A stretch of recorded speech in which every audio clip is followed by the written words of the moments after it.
สวัสดีค่ะวันนี้จะมารีวิวสลามที่สั่งจากร้าน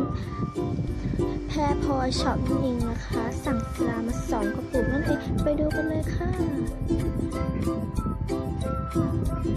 นี่นะคะเป็นสลามที่สั่งนี่นะคะเป็นอันแรกคือสีม่วงแดงนะคะตรงนี้ก็จะเขียนว่าห้ามรับประทานล้างมือทุกครั้งหลังเล่นนะคะอันนี้เป็นของแถมนะคะฟินมากเลยนิ่มมาก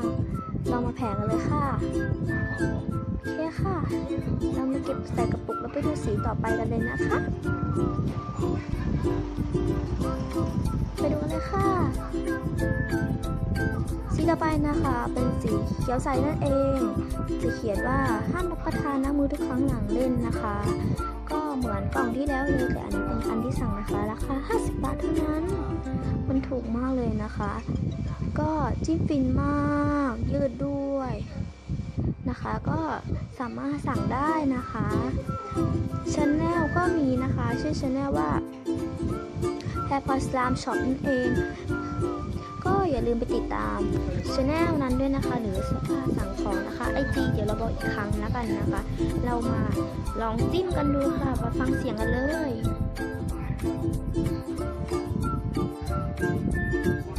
แผลได้ยาวมากนะคะลองมายืดกันเลยแผลกันเลยนะคะนี่นะผู้กิขออภัยค่ะก็นี่มากนำมาเก็บใส่กล่องเลยนะคะแล้วไปดูทั้ง2 อันว่าซื้อมาจากร้านไหนเป็นยังไงราคาถูกหรือเปล่าไปดูกันเลยค่ะ